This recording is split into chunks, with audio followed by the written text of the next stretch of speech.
Hello বন্ধুরা, তো দেখো সবজি নিয়ে বসে পড়েছি শুক্রবারে রান্নাবান্না নিয়ে। তো এখানে সোয়াবিন ভিজিয়ে রেখেছি জলে, এখানে আলু কেটে রেখেছি টমেটো, আর এখন দেখো এই যে কাঁকরোল ভাজা করব গোল গোল করে, তাই কাঁকরোল কাটছি। আমার কর্তামশাই পছন্দ করে না, তো ওর পছন্দ ও যেটাই না করুক, আমার জন্য এনেছে, আমি যেভাবে ইচ্ছা খাবো। কি বলো? তোমার জন্য তো এনেছি। তরকারি করলে ভালো লাগবে না, তরকারি ভাজা করে খাওয়া এটাই বেটার। তরকারি করতে মানা করেছে তোমার, এনেছি ভেজে ভেজে খেয়ে নেবে। আলু দিয়ে ভাজার থেকে আমার তো মনে হয় গোল গোল ভাজাই ভালো। তো কাঁকরোলের সাইজগুলো গেছে বন্ধুরা, কি বড় বড় ছিল, মানে কি বলবো, তিনটেতেই মনে 500 উপর হয়ে গেছে। হ্যাঁ 400। তো দেখো বন্ধুরা, কাঁকরোল কাটছি, ভাজা করবো। আমার কাঁকরোল ভাজা খেতে ব্যাপক লাগে। আর এই দেখো পেঁপে, বড় একটা পেঁপে, এখন এইটা কাটবো। তো আজকে পেঁপের তরকারি হবে, পেঁপে দিয়ে সোয়াবিন দিয়ে। শর্টকাটে ছেড়ে দিচ্ছি, আলাদা আলাদা করতে গেলে সময়ও লাগবে, তো সেই জন্য একবারে। পেঁপেটাও কিন্তু খুব সুন্দর, পেঁপেটা একটা দানা নেই দেখো পেঁপেটায়। সেরকম কিনতে হয়েছে বাজার থেকে, বলো? হ্যাঁ, সে তো কিনতে হবে। বেঁচে তুমি কিনতে আবার হয়েছে। একটু বড়াই করো, এক এক সময় যে বাজে আনো তখন বেলা তো বলো না কিনতে হয়েছে। আমি বেছে নিতে হয়েছে, অনেক সময় বেছে বাজেও নিয়ে নিই, এটা ভালো দেখে নিয়েছি তাই। তো পেঁপেটা খুব সুন্দর। পেঁপে ছোলা দিয়ে তো তরকারি খাই, ছোলা দিয়ে করবো না, আজকে হচ্ছে এই যে সোয়াবিন দিয়ে তরকারি করবো। এটা শুক্রবার, তো নিরামিষ, পেঁয়াজ রসুন কিছুই পড়বে না, তো একদম কী দিয়ে রান্না হবে তোমাদের সাথে শেয়ার করব। তো যেহেতু তরকারি করব, সাইজটা এরকম রাখলাম, জলে ফেলে দিলাম। তো চলো, আজকে শুক্রবারে নিরামিষ রান্নাবান্না। তো বুঝতেই পেরে গেছো কী হবে। ডাল আজকে হবে না, কারণ কালকেই ডাল হয়েছে, আজকে আর ডাল ফাল করবো না। একদম বড় করে একটা তরকারি হবে আর কাঁকরোল ভাজা। তো চলো দেখতে থাকো। তো বন্ধুরা, আদা দিয়েই আজকের মতন সবজি কাটা কমপ্লিট।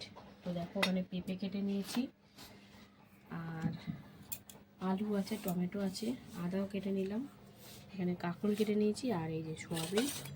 দেখো সোয়াবিনটা ঠান্ডা জলে ভিজিয়ে রেখেছিলাম, একদম বড় বড় রসগোল্লার মতন ফুলে গেছে। আমি এখন আর ওই সোয়াবিনগুলো কোথাও পাই না, একদম গোল গোল রসগোল্লার মতন, এই চ্যাপটা চ্যাপটা ভাঙা ভাঙা। তো যাই হোক, এটাও খেতে স্বাদ আছে, কিন্তু গোল গোলটা একটা অন্যরকম অনুভূতি লাগে। তো চলো এবারে রান্নাবান্নায় ঢুকতে হবে, ভাত ওদিকে হচ্ছে, আর এদিকে এবারে এই রান্নাগুলো সেরে নিই।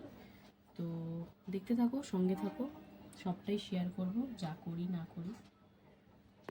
তো বন্ধুরা দেখো, কাঁকরোল ভাজা বসিয়ে দিয়েছি, এক কড়াই কাঁকরোল, দেখতে পাচ্ছ দুটো কাঁকরোলে এক কড়াই কাঁকরোল হয়ে গেছে।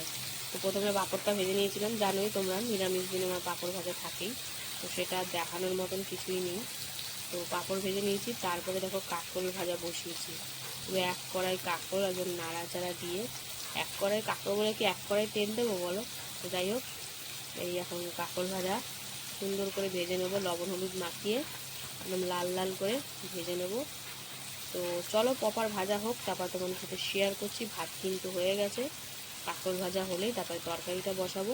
তো শুক্রবার আজকে নিরামিষ, সেরকম কিছু রান্নাবান্না নেই। তো দেখতে থাকো, সঙ্গে থাকো, সবটাই শেয়ার করব, কি করি না করি, পাশে থাকো।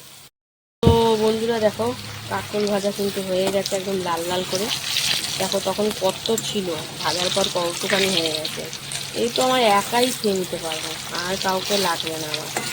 কাঁকরোল ভাজা আমার এত পছন্দের, যত দেবে তত খেয়ে নেবো। তো চলো কাঁকরোল ভাজাটা নামিয়ে নিই, তারপরে তরকারিটা বসাবো। তো দেখতে থাকো, সঙ্গে থাকো। তো বন্ধুরা দেখো, পেঁপের তরকারি বসিয়ে দিয়েছি, জিরে আর তেজপাতা ফোড়ন দিয়েছি, আর সামান্য হলুদ দিয়েছি হালকা করে। তো চলো আলু আর পেঁপেটা কিন্তু হালকা করে একটু ভেজে নেব। তো চলো দেখতে থাকো, তারপরে এতে কী দিই না দিই সবটাই শেয়ার করব। তো এখন আলু পেঁপে হালকা করে ভেজে নেব, পরে সোয়াবিনটা অ্যাড করব। তো সঙ্গে থাকো, দেখতে থাকো। তো বন্ধুরা, পেঁপে আলুটা ভাজা হতে না হতেই আমি এর মধ্যে হলুদ গুঁড়ো দিয়ে দিয়েছিলাম, তারপরে আদা, লঙ্কা, জিরে, ধনিয়া, টমেটো, লবণ, সামান্য একটু চিনি দিয়ে এখন আর দিয়েছি কাশ্মীরি লঙ্কার গুঁড়ো সামান্য দিয়েছি। তো দিয়ে এখন সুন্দর করে মিশিয়ে নেব আর কষিয়ে নেব। তো কাঁচা লঙ্কা কিন্তু চিড়েই দিয়েছি। তো তো সেরকম পরিমাণে ঝাল কিন্তু করবো না। আর সামান্য একটু চিনি দিয়েছি যাতে স্বাদটা ব্যালেন্স থাকে। একদম হালকা পাতলা রান্না, বুঝতেই পারছো। এই দেখো, তো চলো সুন্দর করে কষিয়ে নিই। পেঁয়াজ রসুন নেই মানে হালকা পাতলাই রান্না। তো আদা দিয়ে, জিরে দিয়ে, একটু সামান্য ধনিয়া গুঁড়ো দিয়ে এখন হালকা করে একটু কষিয়ে নিয়ে তারপরে একটু সোয়াবিনটা অ্যাড করে দেবো। সবই পড়ে গেছে। তো চলো দেখতে থাকো, সঙ্গে থাকো, সবটাই শেয়ার করবো, পাশে থাকো। তো বন্ধুরা দেখো 3-4 মিনিট কষানোর পর এবারে কিন্তু আমি এই যে ভিজিয়ে রাখা সোয়াবিনটা দিয়ে দিচ্ছি। সোয়াবিনটা দিয়েও কিন্তু আবারও ভালো করে মিশিয়ে তারপরে হালকা করে একটু কষিয়ে নিতে হবে। সোয়াবিন কিন্তু ভাজিনি, এরমভাবেই দিলাম। তো চলো এবার এরমভাবে একটু কষাকষি চলবে। জল কিন্তু চিপড়ে ফেলে দিয়েছি, নালে বাজে লাগবে। তো তারপরে ঝোলে যখন জল দেবো তখন তো জল ঢুকবেই, তাই জন্য জল একদম চিপড়ে দিয়েছি। তো চলো এটা হালকা করে একটু কষে যাক, তারপরে পরিমাণ মতন জল টল অ্যাড করবো। তো দেখতে থাকো, সঙ্গে থাকো। তো বন্ধুরা দেখো সোয়াবিন দিয়ে কিন্তু সুন্দর করে কষে নিয়েছি। এবার পরিমাণ মতন জল দিয়ে দেবে এতে, যাতে পেঁপে আলু সব সুন্দর করে সিদ্ধ হয়ে যায়। তো চলো একদম সুন্দর করে মিশিয়ে নিচ্ছি। তো আলু পেঁপেটাই সিদ্ধ হতে একটু সময় লাগবে, তখন ঢাকা দিয়ে যতক্ষণ না সিদ্ধ হয়, তাও 10 মিনিট তো ধরেই রাখো সিদ্ধ হতে। তো ঢাকা দিয়ে একটু ফুটে যাবে, তারপরে ঢাকা দিয়ে লো ফ্লেমে 10 মিনিট মতন রান্না করে নেব। তো চলো সিদ্ধ হলে আবার ফিরে আসবো, দেখাবো কেমন হয় না হয় বা আর কী দিই। তো দেখতে থাকো। আর দেখার জন্য অবশ্যই কিন্তু যারা যারা এখনও ফলো করোনি অবশ্যই ফলো করে নিও। তো চলো সঙ্গে থাকো। বন্ধুরা দেখো পেঁপে আলু সোয়াবিন দিয়ে তরকারি কিন্তু হয়ে গেছে। এই দেখো সুন্দর করে পেঁপে সিদ্ধ হয়ে গেছে। পেঁপে সিদ্ধ হয়ে গেছে মানে আলুও সিদ্ধ হয়ে যাবে। তো ঝোলটা যে যেমন রাখার সেরকম রাখবো। তো চলো একটু হাই ফ্লেম করে দিই। আর এবারে দিয়ে দেবো এতে গরম মশলা গুঁড়োটা দেওয়ার পর সুন্দর করে, যেহেতু নিরামিষ আর পেঁপের তরকারি বলো সোয়াবিনের তরকারি বলো, তো গরম মশলা দিলে ভালো লাগে। তো চলো ভালো করে মিশিয়ে নিলাম গরম মশলাটা। এবারে কিন্তু আরেকটা জিনিসও দেবো, সেটা হচ্ছে ধনে পাতা। তো ধনে পাতা কালকে নিয়ে এসেছিলো, তো বলে না রেখে দিলে নষ্ট হয়ে যায়, সেই জন্য দিয়েই দিই, বেকার নষ্ট করে লাভ নেই। তাই দেখো হালকা হলদে হলদে হয়ে যাচ্ছে। তো রেখে দিলে কালকে আর দেখাই যাবে না, পচে যাবে হয়তো। তো আমার রান্নাবান্না তো দেখতেই পেলে যে কমপ্লিট, এখনের মতন রান্নাবান্না কমপ্লিট হয়ে গেল। তো তোমাদের সাথে আবার দেখা হবে দুপুরবেলা খাবার ভিডিওতে। তো দেখো সুন্দর করে মিশিয়ে নিচ্ছি। তো যারা যারা এখনও আমাকে ফলো করোনি অবশ্যই ফলো করে নিও। আর যদি আমার ভিডিও ভালো লাগে লাইক করো, লাইক করে পাশে থেকো। তো চলো এর থেকে আর কম ঝোল করব না, কারণ এক তরকারি তো সেরকম কিছু করিনি আজকে, তো ঝোলটা লাগবে। তো চলো ভিডিওটা এখানে শেষ করছি। ভালো লাগে লাইক কমেন্ট শেয়ার করে ফলো করে পাশে থেকো। টাটা।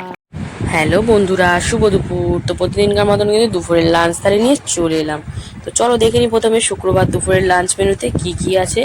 তো লাঞ্চ থালি দেখো সুন্দর করে সাজিয়ে নিয়েছি। রয়েছে এখানে কিন্তু দেখো গরম গরম ভাত, তার সাথে রয়েছে এক টুকরো কাগজি লেবু, আর রয়েছে কিন্তু এখানে গোল গোল করে কাঁকরোল ভাজা, আর এখানে রয়েছে পেঁপে আলু সোয়াবিন দিয়ে একটা তরকারি নিরামিষ, আর রয়েছে পাঁপড় ভাজা। যেহেতু আজকে শুক্রবার তাই প্রপার নিরামিষ লাঞ্চ থালি। তো চলো কর্তামশাই কিন্তু খাওয়া দাওয়া শুরু করে দিয়েছে। কাঁকরোল তো একদমই পছন্দ করে না, তাও দেখো দানা দুনা ফেলে খাচ্ছে, এই আমার ভাগ্য ভালো। তো দেখো মেখে মুখে খাওয়া শুরু করে দিয়েছে। আর কাঁকরোলের দানা ফেললে আর কী থাকে বলো, খোলাটা খায়। তো যাই হোক, আমার তো বেশ ভালো লাগে কাঁকরোলের দানা সমেত। তো দেখো কাঁকরোলের দানা ফেলতে ব্যস্ত। তো চলো কাঁকরোল দিয়ে খেয়ে নিই, তারপরে আবার ফিরে আসবো। তো কাঁকরোল দিয়ে খাওয়া হয়ে গেছে দেখো। এবারে ভাতটা পুরো ছড়িয়ে নিল, কারণ এরপরে আর সেরকম কিছুই নেই। আলু পেঁপে সোয়াবিন দিয়ে একটা তরকারি করেছিলাম, আদা জিরে কাঁচা লঙ্কা টমেটো দিয়ে, আর নাওয়ার সময় গরম মশলা ধনেপাতা দিয়ে একদম সুন্দর করে রান্না করেছিলাম। তো পেঁপে দিয়ে সোয়াবিনের তরকারি এই প্রথমবারই করলাম, তো বেশ ভালোই লাগছিল খেতে। আলু পেঁপে সোয়াবিন দিয়ে একটা তরকারি নিরামিষ। তো একদম মেখে নিয়েছে দেখো, লেবু টেবু দিয়ে একদম মাখামাখি করে নিয়েছে। আর পেঁপে আর আলু কিন্তু সুন্দরভাবে সেদ্ধ হয়ে গেছিলো। তো দেখো সুন্দর করে মেখে মুখে খাচ্ছে। আর সাথে কি রয়েছে, রয়েছে পাঁপড় ভাজা, যেটা আমাদের নিরামিষ দিনে থাকবেই। তো দেখো পাঁপড় দিয়ে এবার কিন্তু কর্তামশাই সুন্দর করে খাবে। তো আলু, পাঁপড়, পেঁপে, সোয়াবিন দিয়ে একদম সুন্দর করে মেখে মুখে দেখো খাচ্ছে। তো মোটামুটি আজকে লাঞ্চটা ঠিকঠাকই ছিল, তো একদম হালকা পাতলার মধ্যেই। তো তোমাদের কেমন লাগলো অবশ্যই কিন্তু কমেন্ট করে জানিও। ভালো লাগলে লাইক, কমেন্ট, শেয়ার করে ফলো করে পাশে থেকো। তো চলো আজকের মতন টাটা, সবাই সুস্থ থেকো, ভালো থেকো।